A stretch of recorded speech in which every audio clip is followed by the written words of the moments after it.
ఇలా కోరుగంటి చందర్ గారిని మేము ఒకటే ప్రశ్నిస్తా ఉన్నాం. అయ్యా, మీరు గతంలో శాసనసభ్యులుగా ఉన్నప్పుడు మా పాలకుర్తి మండలానికి మీరు ఏం అభివృద్ధి చేశారు, ఏం మాట ఇచ్చారు అనేది ఒకసారి నెవరేసుకోవాలి. మీరు ప్రతి మీటింగ్ లో కూడా మండల పరిషత్ ఆఫీసు భవనం నిర్మిస్తాం, రెవెన్యూ ఆఫీసు నిర్మిస్తాం, అగ్రికల్చర్ ఆఫీస్ నిర్మిస్తాం, ఎలక్ట్రిసిటీ ఆఫీస్ నిర్మిస్తాం, వెటర్నరీ ఆఫీస్ నిర్మిస్తాం ఎన్నోసార్లు చెప్పినటువంటి వ్యక్తి మీరు. ఇవాళ పాలకుర్తి మండలానికి వచ్చి ఒకసారి చర్చ పెడదాం.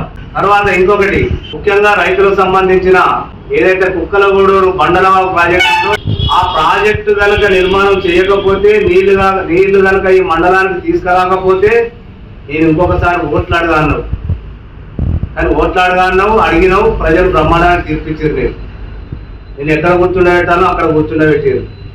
ప్రతి మీటింగ్ లో ఈ మండలానికి ఇది చేస్తా అది చేస్తానో కానీ అన్ని విస్మరించి ఏ పని చేయలేదు. ఇక మీరు ఎలక్షన్లు వచ్చినాయని చెప్పి ఏదో కాగితాలు తీసుకొచ్చి, ఏదో శాంక్షన్ తీసుకొచ్చి ఎలక్షన్ ముందు అడ్డగోలు కొబ్బరికాయలు కొట్టినావు, అడ్డగోలుగా శంకుస్థాపన చేసినావు. కానీ మీ గవర్నమెంట్ పోయిన తర్వాత, కాంగ్రెస్ గవర్నమెంట్ వచ్చిన తర్వాత, మా రాజ్ ఠాకూర్ గారు ఎమ్మెల్యే అయిన తర్వాత ఏదైతే నువ్వు హామీలు ఇచ్చి విస్మరించినవో దాని ప్రకారం గెలిచి 3 నెలలు కాలేదు. ఇలా 100 కోట్ల పైసలకు నిధులు తీసుకొచ్చి, ఈ రోజు శాంక్షన్ తీసుకొచ్చి, నిధులు కూడా తీసుకొచ్చి ఈరోజు కొబ్బరికాయ కొట్టి మొదలుపెట్టడం జరిగింది. అలా అంతేగాని నీ లెక్క అబద్ధాలు చెప్పి బ్రోకర్ మాటలు మాట్లాడిన వ్యక్తి కాదు. నువ్వు అన్నావు, ఏమన్నావు? తుపాకి రావడం అన్నావు.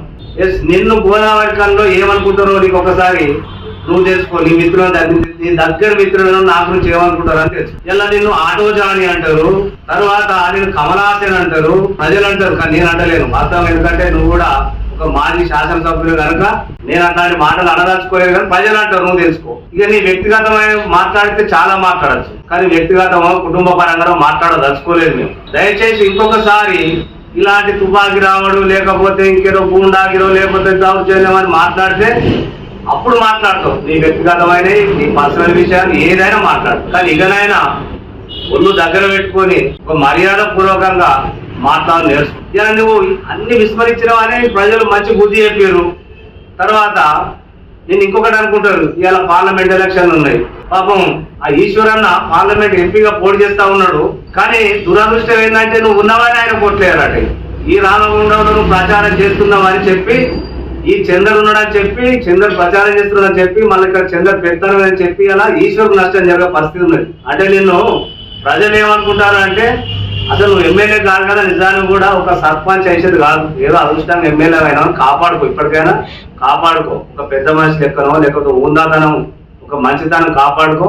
ఇక ముందు మాట్లాడితే మాత్రం మా పాలకుర్తి మండలం తరఫున, అదేవిధంగా మా కాంగ్రెస్ పార్టీ మండలాధ్యక్షుడు మా మిత్రుడు సీనన్న, అదేవిధంగా మా మాజీ సర్పంచ్ అయినటువంటి పాలకుర్తి మాజీ సర్పంచ్, అదేవిధంగా మా యూనియన్ సంబంధించిన వర్కింగ్ ప్రెసిడెంట్ మిత్రుడు సీనన్న గారు, మా యూనియన్ సంబంధించిన జనరల్ సెక్రటరీ మహేష్ అన్న గారు, అదేవిధంగా మేమందరం కూడా మా గంగమ్మ మహిళా కాంగ్రెస్ పార్టీ పక్షాన, మండల కాంగ్రెస్ పార్టీ పక్షాన, యువజన కాంగ్రెస్ పార్టీ పక్షాన, ఎన్ఎస్యూ పక్షాన ఇలా పెద్ద ఎత్తున తీవ్రంగా ఖండించుకుంటూ ఇక ముందు కనుక మాట్లాడితే నీకు తగిన బుద్ధి చెప్తామని చెప్పి ఈ పత్రికాముఖంగా మీకు హెచ్చరించడం జరుగుతూ ఉన్నది.